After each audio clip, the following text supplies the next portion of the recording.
오늘 본문에 나오는 이 다윗과 골리앗 이야기는 우리가 너무나 잘 알고 있는 그런 말씀입니다. 양을 치던, 그리고 전쟁에 한 번도 나가본 적 없는 아주 작고 연약한 소년 다윗이 기골이 장대한, 그리고 전쟁에 아주 능한 그 블레셋 장수 골리앗과 싸워서 단번에 물맷돌로 골리앗을 무너뜨린 그 이야기죠.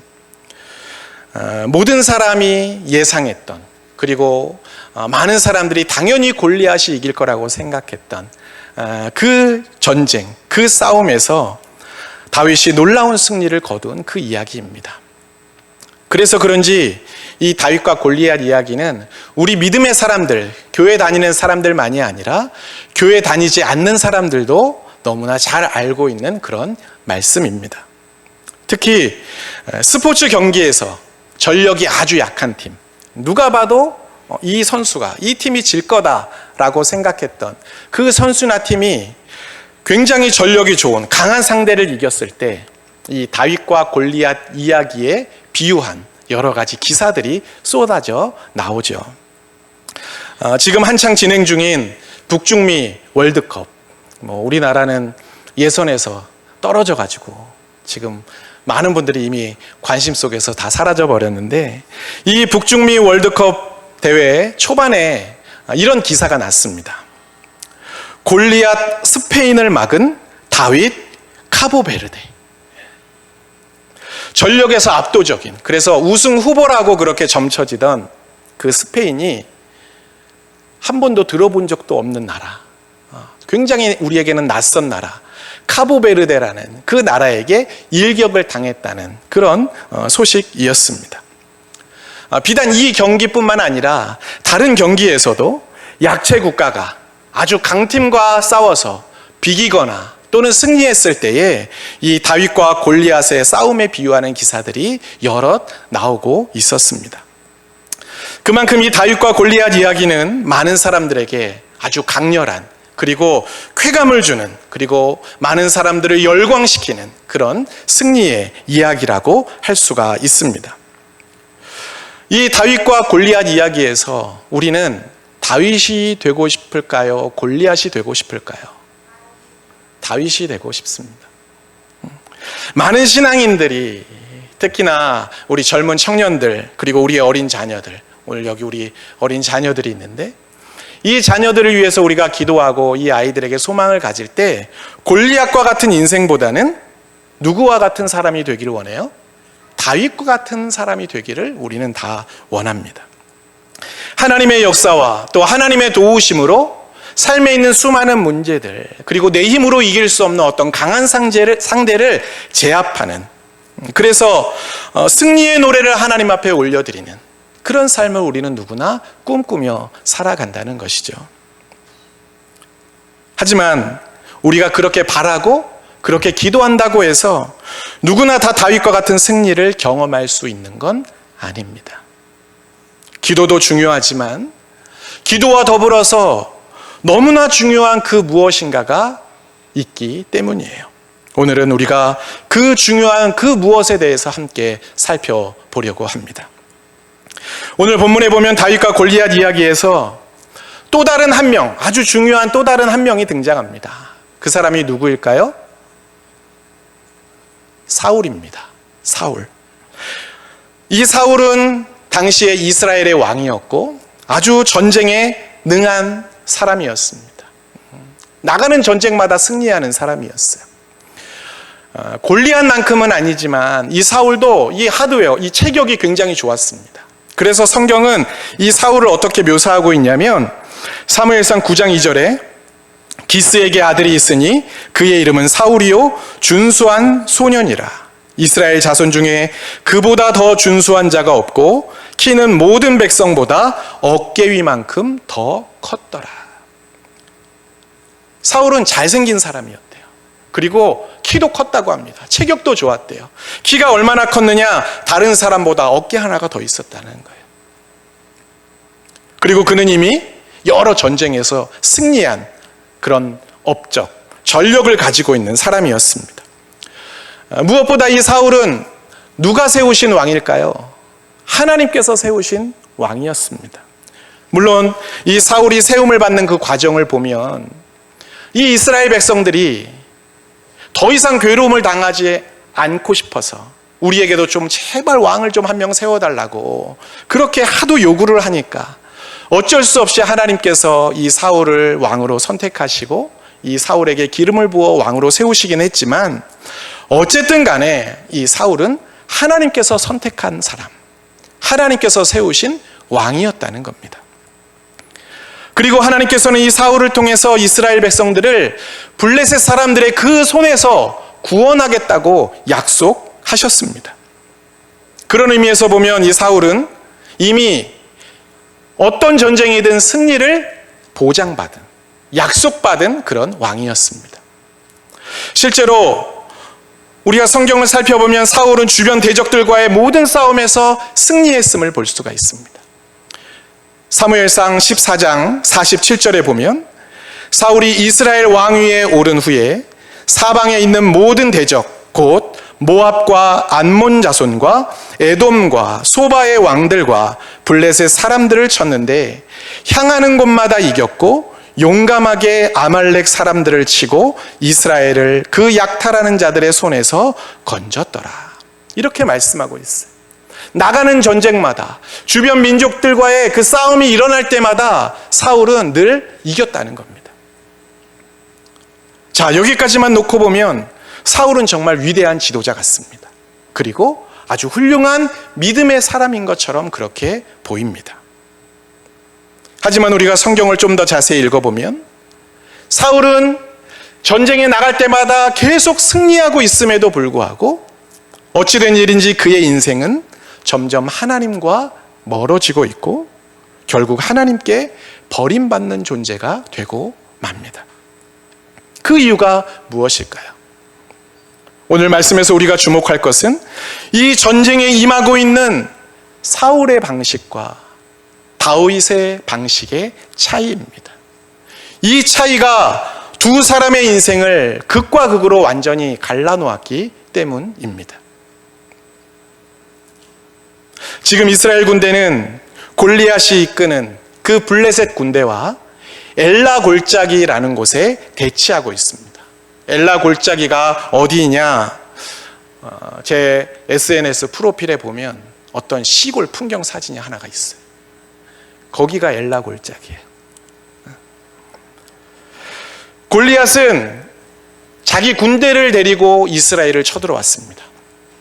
그래서 그 엘라 골짜기에서 이스라엘 군대를 향해서 힘껏 소리칩니다. 뭐라고 소리쳤느냐 하면 그 내용은 결국 하나님과 이스라엘 군대를 향한 조롱과 모욕이었어요.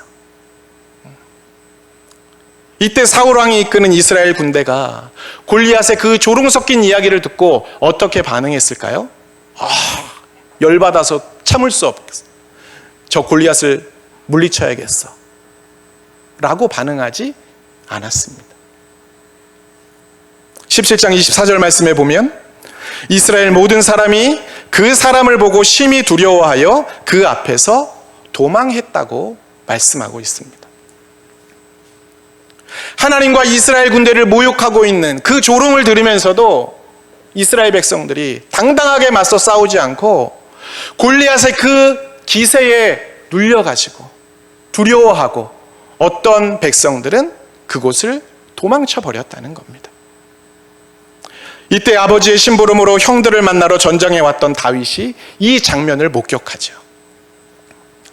그리고는 하나님의 군대를 모욕하는 이 블레셋 군대를 향해서 분노하면서 나를 전쟁에 내보내달라고, 내가 저 골리앗과 맞서 싸우겠다고 그렇게 요청을 합니다. 오늘 우리가 함께 읽었던 말씀이죠.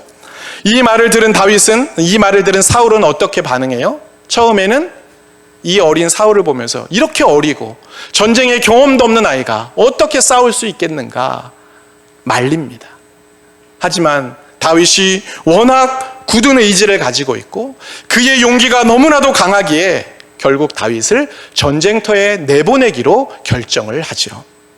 그러면서 자신이 입고 있던 이스라엘의 왕으로서 자기에게 주어진 그 군복과 갑옷과 투구를 벗어서 다윗에게 입혀주고 그 머리에 투구를 씌워줍니다. 그런데 여기서 흥미로운 장면이 연출됩니다. 사울의 군복과 갑옷 그리고 그 투구를 쓴 다윗이 조금 이렇게 움직여 보다가 너무 이게 불편한 거예요. 그래서 어떻게 해요? 나는 이 모든 장비들, 이 모든 무기들이 나에게 익숙하지 않으니 내가 이것을 더 이상 걸치고 갈 수가 없습니다. 다 벗어버립니다. 그리고는 뭘 들고 골리앗에게 나아가요? 오늘 성경에 보니까 막대기와 물매와 돌을 가지고 골리앗과 싸우겠다고 나갑니다. 이 싸움의 결말이 어떻게 됐는지는 우리가 너무나 잘 알고 있죠. 다윗이 그 물맷돌로 한 번에 골리앗을 넘어뜨리고 그 모습을 본 이스라엘 군사들이 사기가 충천해서 블레셋 군대를 몰아냅니다. 바로 여기에 사울과 다윗의 결정적인 차이가 있습니다. 오늘 본문에 보면 다윗은 사울에게 사자와 곰이 자기의 양떼들을 공격할 때 하나님께서 어떻게 그 공격으로부터 우리를 건져주셨는지, 이기게 하셨는지를 아주 분명하게 설명했습니다.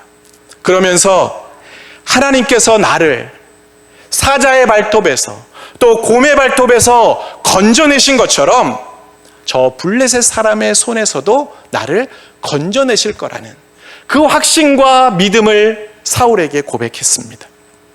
여기서 중요한 건 누가 우리를 건져내신다는 거예요? 하나님께서 나를 건져내신다는 겁니다.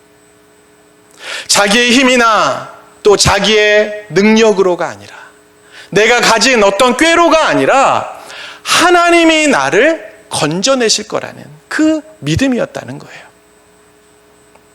그런 다윗에게 사울은 자신이 입고 있던 군복과 갑옷과 노투구를 전해주죠. 그걸 입고 싸우라는 거예요. 내가 지금까지 전쟁에 나갈 때마다 입었던 그 갑옷, 머리에 썼던 그 투구, 너도 그걸 다 갖추어야 전쟁에 이길 수 있다는 겁니다. 다윗은 하나님의 역사하심과 또 하나님의 능력과 하나님의 방법을 간증하고 있는데, 사울은 지금 자기가 늘 싸워왔던 방식과 도구를 다윗에게 전해주고 있습니다. 둘의 생각과 방식이 지금 완전히 다른 것을 볼 수 있습니다. 그러니 사울에게는 익숙했던 그 많은 도구들이 다윗에게는 전혀 익숙하지 않았던 것입니다. 사실 다윗도 훗날 많은 전쟁에 나가는데, 그가 전쟁에 나갈 때 보면 그도 사울과 똑같이 군복도 입고 갑옷도 입고 칼도 들고 나갔습니다. 그런데 유독 이상하게도 오늘 본문에서만큼은 그 모든 것이 익숙하지 않아서 다 버려두고 전쟁터에 나갔다고 성경은 기록하고 있습니다. 왜 그랬을까요? 사울과 다윗을 비교하는 것입니다. 사울의 삶과 다윗의 삶이 완전히 달랐다는 것을 대조적으로 보여주고 있는 것입니다. 겉으로 보기에는 사울과 다윗이 별 차이가 없어 보입니다. 사울도 하나님께서 선택하신 왕이었고 하나님을 섬기는 사람이었어요. 왕으로서 많은 전쟁을 승리로 이끌었던, 인간적으로 보면 굉장히 위대한 그런 지도자였습니다. 그러나 자세히 들여다보면 사울은 다윗과 삶의 방식이 완전히 다릅니다. 그는 주어진 상황과 형편과 조건을 보았고 자기의 분석과 판단을 더 신뢰하는 사람이었습니다. 그래서 그는 늘 전쟁에 대비해 힘센 사람, 용감한 사람들을 늘 불러 모았습니다. 사무엘상 14장 52절 말씀이에요. 사울이 사는 날 동안에 블레셋 사람과 큰 싸움이 있었으므로 사울이 힘센 사람이나 용감한 사람을 보면 그들을 불러 모았더라. 무슨 이야기예요? 전쟁을 해야 하니까, 주변 나라들이 계속 쳐들어오니까 틈만 나면 좋은 사람들을 보면 그 사람들을 다 군사로 준비시켰다는 거예요.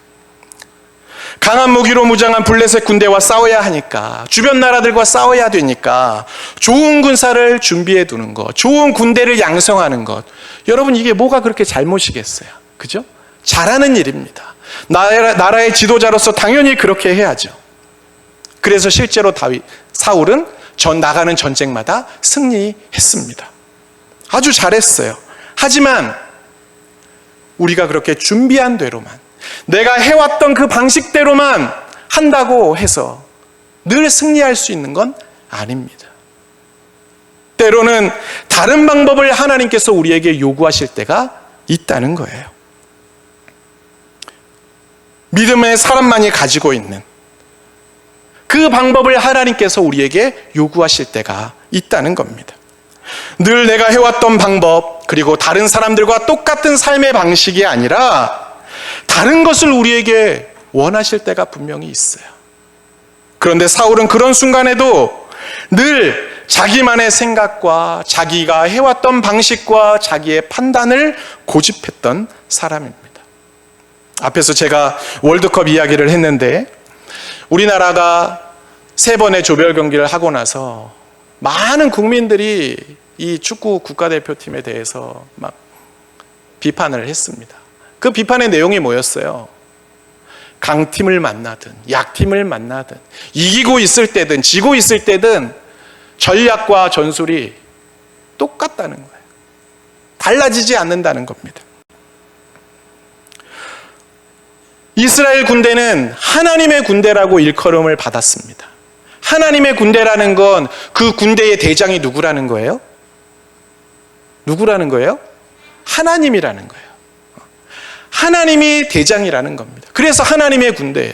그런데 문제는 이 사울이 하나님의 군대를 이끌고 전쟁에 나가면서 하나님의 명령을 따르지 않고 누구의 생각대로 하고 있어요? 왕인 자기의 생각대로 하고 있어요. 정말 그랬는지 한번 볼까요? 사무엘상 10장을 보면 선지자 사무엘이 사울에게 길갈이라는 곳에 가서 거기에서 7일을 기다리면 내가 거기에 가서 하나님께 번제와 화목제를 드리고 네가 어떻게 행해야 하는지 가르쳐 주겠다. 가서 7일 동안 나를 기다려라. 명령합니다. 그런데 사울은 그 길갈에 가서 사무엘이 도착할 때까지 기다리지 못해요. 조급한 마음에 자기 스스로 하나님께 제사를 드렸습니다. 이유는 있었어요. 아주 합리적인 이유예요. 블레셋이 막 쳐들어오려고 하는데 사무엘이 올 때까지 여유를 부리고 기다릴 수가 없었던 거예요. 빨리 하나님께 제사를 드리고 우리 군대를 잘 추스려서 전열을 정비해서 전쟁에 나가야 되는데 가만히 사무엘을 기다릴 수가 없었던 겁니다. 판단 자체가 틀린 것은 아니죠.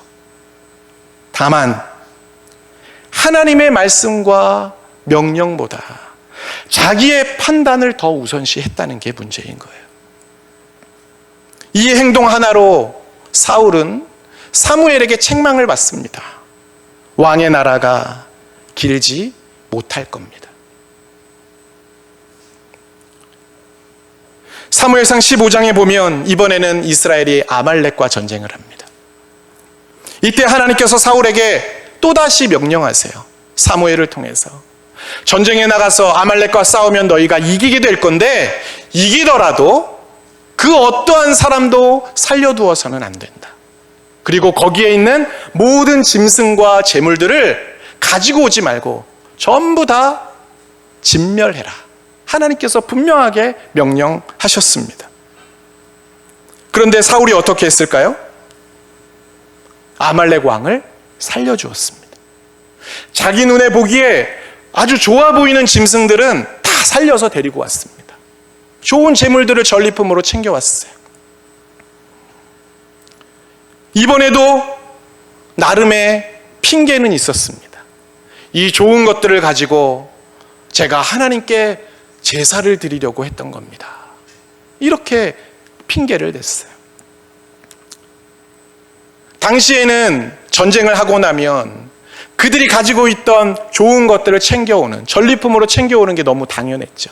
사울은 그 이전에 늘 그렇게 해왔습니다. 그랬기 때문에 이번에도 늘 해왔던 것처럼 전쟁에서 이기니 전리품을 챙겨왔어요.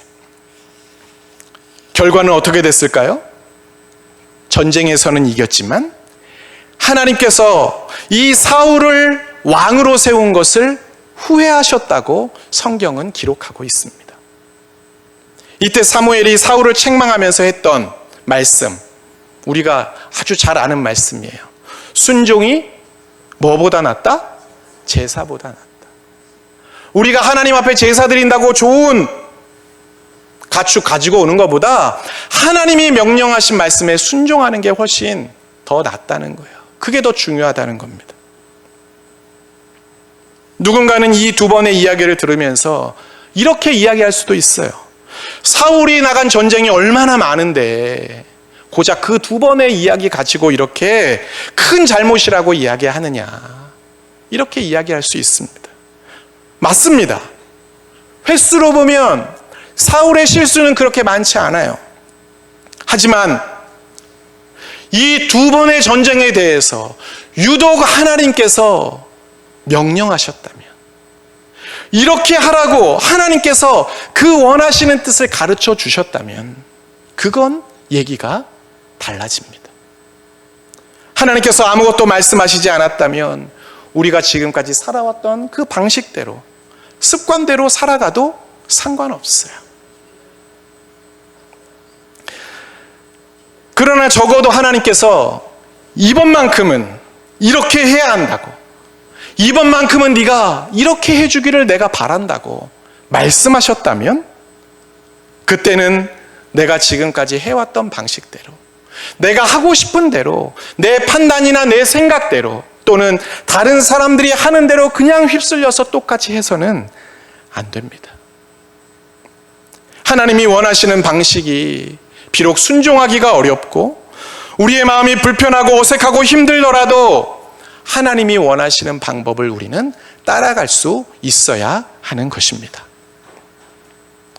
사울이 사무엘을 기다리지 못하고 스스로 제사를 하나님 앞에 드린 것, 아말렉 왕을 죽이지 않고 여러 전리품들을 챙겨가지고 돌아왔던 것, 그리고 지금 오늘 본문과 같이 골리앗과 맞서 싸우면서 일하시는 하나님을 보지 않고 자기의 군대, 우리가 가지고 있는 무기만을 보면서 비교하고 그것으로 두려워하고 있었던 것, 그의 인생 전체를 놓고 보면 몇 되지 않는 실수에 불과합니다. 충분히 눈 감아줄 수 있는 일이에요. 그리고 그렇게 했다고 해서 전쟁에서 사울이 졌느냐? 그렇지도 않습니다. 전쟁에서는 늘 이기고 있어요. 하지만 하나님과는 멀어져 가고 있습니다. 그리고 결국 여호와의 영이 사울을 떠나게 됩니다. 비참한 최후를 그는 맞이했다는 거예요. 여러분, 우리의 인생도 마찬가지입니다.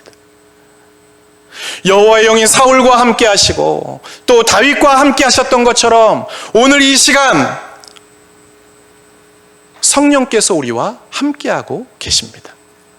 그리고 우리 안에 내주하시는 그 성령께서 우리에게 하나님의 뜻과 하나님의 생각을 계속 가르쳐주고 계세요. 물론 그렇다고 해서 이 성령님이 우리에게 사사건건 너 오늘은 몇 번 버스 타고 가야 돼, 너 오늘은 몇 시에 일어나야 돼, 오늘은 점심 메뉴를 이걸 먹어야 된다, 사사건건 우리에게 간섭하시지는 않아요. 대부분은 하나님께서 우리 각 사람에게 주신 지혜와 판단력과 자유의지에 따라서 생각하고 자유롭게 행동하게끔 하십니다. 우리 각 사람에게 자율성을 주셨다는 거예요. 하나님이 그것을 허용하셨어요. 그래서 많은 사람들이 지금도 각자의 경험과 판단과 자기가 가지고 있는 기질, 성격, 습관에 따라서 일상을 살아가고 있습니다. 하나님께서 허락하셨어요. 그 자체는 잘못이 아닙니다. 하지만 때로는 하나님께서 사울에게 말씀하신 것처럼 우리에게도 말씀하실 때가 있습니다. 내가 살아왔던 방식이나 또는 나의 기준이나 나의 습관이나 그리고 다른 사람들과 그냥 똑같이 흘러서 살아왔던 우리의 삶의 모습들을 지금까지는 가만히 지켜봐 주시고 그냥 허용해 주셨는데 어느 날 갑자기 우리에게 이제는 그렇게 하지 말라고. 지금 이 상황에서는 그렇게 하면 안 된다고 말씀하실 때가 있다는 거예요. 우리 안에 내주하시는 성령께서 우리의 마음과 생각을 건드리실 때가 있습니다. 때로는 우리의 상황과 형편을 통해서 내가 지금 이렇게 하면 안 되는 건가? 내가 지금 변해야 하는 건가? 내가 지금 결단해야 하는 건가? 내가 지금 용기를 내야 하는 건가? 하나님께서 우리에게 사인을 주실 때가 분명히 있어요. 귀찮습니다. 불편하죠. 내가 해왔던 대로 하지 않고 뭔가 새로워진다는 것 쉽지 않습니다. 하나님이 원하시는 방법대로 했다가 혹시라도 돌아가거나 내가 가지고 있는 것을 잃게 되거나 남보다 뒤처지거나 내가 손해볼까 봐 용기가 잘 나지 않습니다. 그리고 우리가 선택하지 않는다고 해서 여전히 예전과 똑같이 산다고 해서 우리의 관심을 세상에 두고 산다고 해서 하나님께서 우리를 막 벌하시거나 우리의 인생에 어떤 큰 사건, 사고가 막 나는 것도 아니에요. 기도 안 한다고 해서, 순종 안 했다고 해서, 우리가 달라지지 않았다고 해서, 내 마음과 내 방식대로 살아가고 있다고 해서 그때마다 벌받고 그때마다 고난 당하셨어요? 그렇지 않죠. 오히려 육체적으로는 더 편하고 시간적으로는 더 여유로울 수 있습니다. 하지만 문제는 하나님과 멀어져 가고 있다는 거예요. 그리고 이렇게 하나님과 멀어지기 시작하면 결정적인 순간에 다윗과 같은 승리를 우리는 절대로 경험할 수가 없습니다. 사울과 같은 비참한 인생이 될 수 있다는 겁니다. 다윗과 같이 골리앗을 무너뜨리는 이 놀라운 승리는 사울과 같은 삶의 방식을 버릴 때에만 경험할 수 있는 것입니다.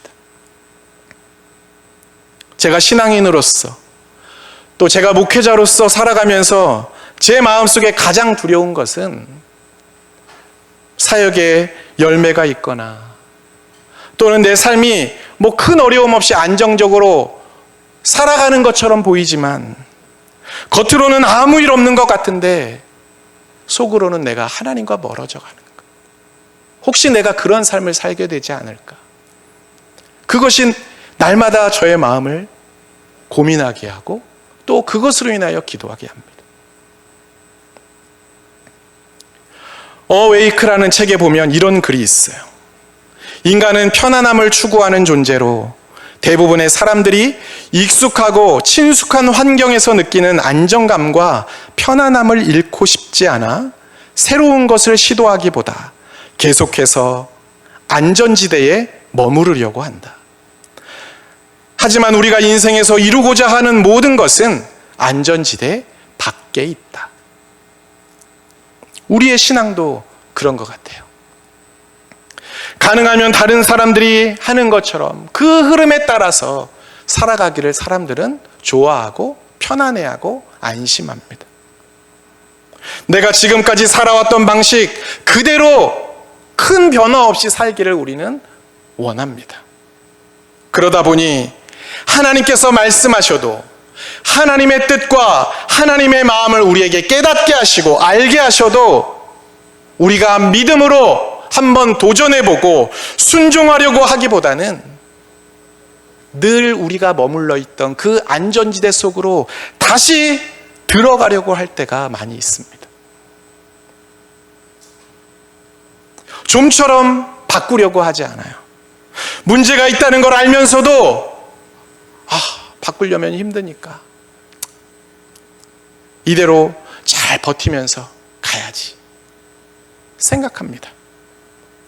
하지만 여러분, 그 자리는 결코 안전하지 않습니다. 눈에 보이는 환경은 안전해 보이지만 우리의 영혼은 주님으로부터 멀어지고 있다는 걸 우리는 알아야 합니다.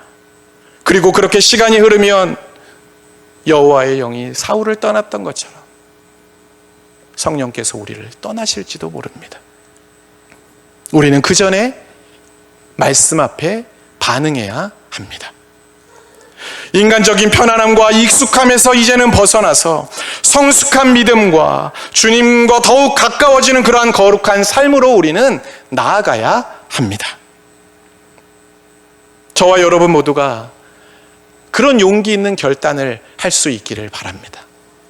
그래서 이 시대에도 다윗과 같은 놀라운 승리가 우리의 삶에 일어나고 있음을 간증하며 살아가는 저와 여러분 모두가 될 수 있기를 주님의 이름으로 축원합니다.